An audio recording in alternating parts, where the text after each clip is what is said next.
متابعيني، تعالوا نسوي اليوم الجيمر العراقي. عندي طريقة مبتكرة ما حد مفكر بيها وما حد مفكر بيها. تعال نشوف أنا وياي. عندي هاي الجردة أو يسموها القشطة مال الكيك، وهاي عندنا الحليب الكامل الدسم. راح ناخذ نص حليب ونص من هاي الجردة. راح أعلمكم شلون تفتحون هذا الباكيت. شوفوا باعوا هنا، شوفوا هنا شلون يدلينا.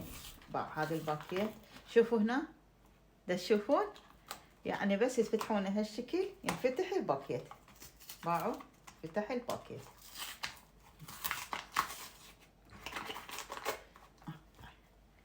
أبسط طريقة. راح شو نخلي نص العلبة، نص الباكيت. شوفوا، ناخذ نص الحليب،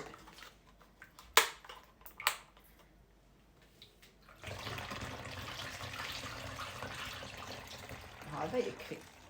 واو، هذني راح نخليهن على النار يفورن. تقولون مرام ايش راح تسوي؟ باعوا سديته هذا وراح اهز العلبة. شوف راح تصعد عندنا، يصير عندنا فقاعات. شوفوا، خلي نكمل وارجع لكم. شوف، بالمناسبة انا اشتريت هذا التوفي، احبه جدا. هاي الماركة موجودة بالروستا، وهذا اكله مع القهوة كلش طيب.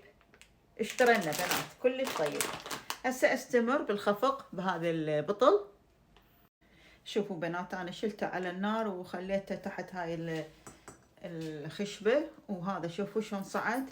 راح شو اسوي؟ اضيفه على هذا الحليب اللي حار صار. باعوا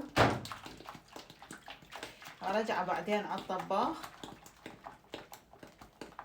راح يصير عندنا قشوة كلش حلوة مالت القمر.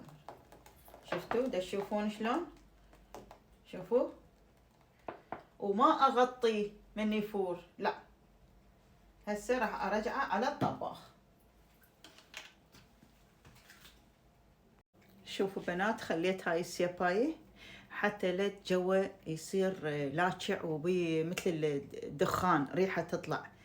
فاخليه شوية يصعد وبعدين انصيه على راحته وما اغطيه لمدة ساعة ونص. بدأ يصعد الوجه مال الحليب بالقشطة. هسه راح ابدي انصيه.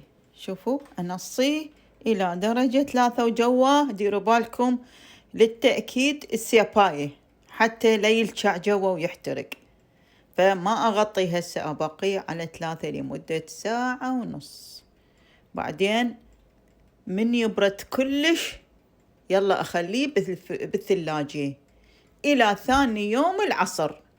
يلا افتحه بالسكين حتى يصك ويصير عندنا سميك.